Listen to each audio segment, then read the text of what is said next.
Hey everyone, 早晨，大家好，早上好 and good morning. Thank you very much and come back to day 2 KubeCon. I believe a lot of people talking to many project maintainers and of course enterprise end users as well yesterday and today this day 2. So I want to have a kind of like a recap of yesterday what we were talking about. It's very exciting topics. Like Odyssey Cloud talking about cross-plane to extend Kubernetes API to manage both infrastructure and application.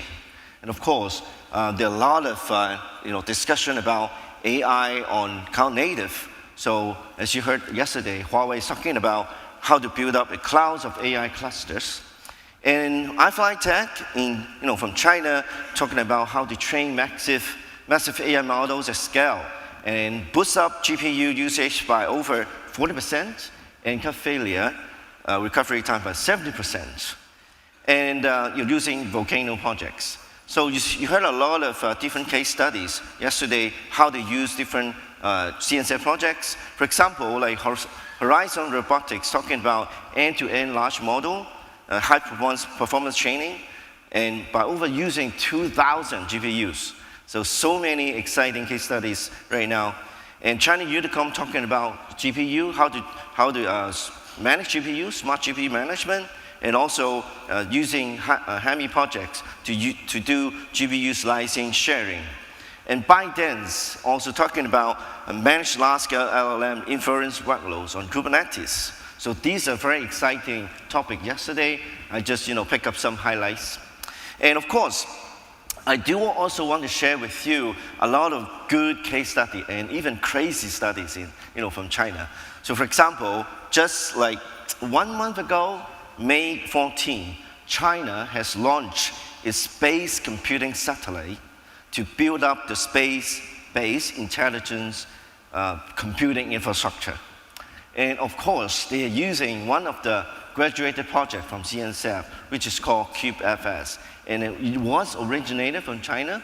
And right now, actually, they're using CubeFS to manage data distributed across numerous satellites. Because in this kind of situation, there will be high chance of single point of failure. And then they use this project because of radiation and also the challenges between how to distribute data between different satellites. And also, because of the bandwidth issue, there will be a lot of massive small file processing between the satellite and the Earth Control Center. And they use CubeFS, which is a graduated project from CNCF. This is just 1 month ago, so I picked up this case study to share with you. And the other one, which is also Chinese stories, and RedNote. I'm not sure whether you guys know about RedNote, 小紅書. And then, in a couple months before, there are a lot of people from TikTok, we call it TikTok refugees, they start to use RedNote, right? So RedNote from China, they're using Kamada to build up their own multi-cloud IT infrastructures because they have to build up a unified platform for different applications. And of course, multi-cloud is also quite challenging, even in China because of the massive production environment. So they use Kamada to tackle all the challenges. It's not just RedNote, and also the huge end user community from Kamada. You can see a very famous name right here, of course, Huawei, and then APAC, JD Cloud, and Vivo, cell phone. So these are the big end user community as well in Kamada, and also a graduated project from CNCF. And the other case I would like to bring it up to you is a sandbox project, but it actually has been adopted by many end users and also around the globe. It grows so fast that I talked to them yesterday. The chart is like 2025 is like flying rocket. So it's a very interesting case study.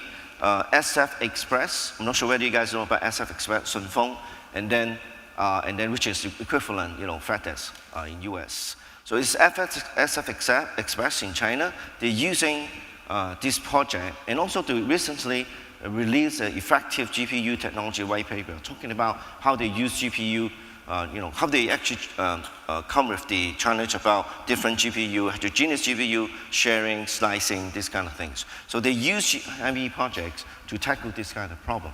So, which is a very hot topic, not just from China, and also in Europe and in US. Okay, so the other one, I want to bring it up to you, is the first, people are talking about LLM, and also this is an open source project also by ByteDance AI Bricks, that they open sourced the project recently, and which is the first enterprise level inference system based on Kubernetes. And people are not talking about inference system. It's a really hot topic, and it collaborates deeply with inference engines such as VLLM. So check this out, and which is people are not talking about a lot of Kubernetes application in different AI situation. And I would also want to recap some kind of research report. Findings that we have in 2025, which is the Cloud Native 2024, and it highlights, for example, like Cloud Native right now adoption, which right now reach a very high level, about 89%. And for the Kubernetes, as you know, right now is worldwide standard right now. Even it comes up to like 93% of all the respondents are using Kubernetes. And by the way, there's so many, this is a really big ecosystem right now. Even like, for example, CI/CD jump up like 31% from 2023 to 2024. And also GitOps right now, people are talking about GitOps, and the adoption is increasingly, really, which is high growth. And also there's some highlights. Of course, yesterday we talked about, there are about 200 projects right now, CNCF, and there are about 728 CNCF members, a lot of contributors around the world. So this is really growing very fast. And of course, a lot of people talking about running AI workloads on Cloud Native. So I also want to highlight the end user community, because I know a lot of audience right here are actually end users. So apart from the enterprise members that we do have an end user community. Please join this end user community so that you can talk to all those end users, talking about how, what is the challenges and how they actually have, how to cope with these challenges already, and you may, get some ideas. So this is all the end user talking community, so please look at that. And of course, looking as an end user, if you want to look for the right partners, there are a lot of certification programs that we have in CNCF to help you to find the right partners. For example, Certified Kubernetes Conformance. I know a lot of you guys know about this already, but when I talked to some of the end users yesterday, they may have no idea what is happening. What is Certified Kubernetes Conformance Program? This is really important for you to avoid vendor locked-in. It means if the certified Kubernetes version that is certified as CNCF, it means that they have to provide, support the required APIs, and also there will be no vendor locked-in for you. So this is a very important programs, and there are a lot of certified Kubernetes conformance partners already, because there are a lot of different Kubernetes versions around the world. But these are the certified Kubernetes certified Kubernetes that you can check out. And the other program, which is I would like to highlight, which is the KCSP, Certified Service Provider.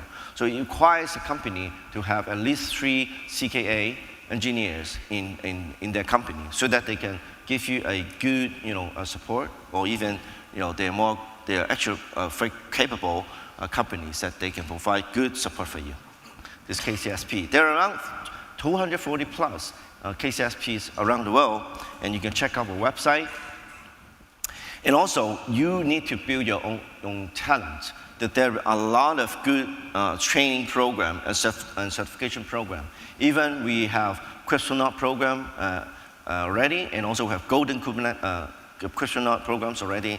These are the highlight of all the trainings, and the certification program that we have. And also, this is the website. If you are from China, there's a special website for you to paying, RMB. Of course, there's a worldwide website that you can also have subscribed this kind of training and certification program. And some highlight for today, so we're talking about a lot of AI things as well. Optimizing AI workload scheduling, building scalable local LLM infrastructure, how to adopt VLM to support domestic GPUs. There's so many GPUs right now from China, from elsewhere, and how do you actually support that? And chaos engineering, a lot of people talking about observability, how to do unified observability, and also data and analytics platforms, and also some project deep dive today. So enjoy today, and thank you.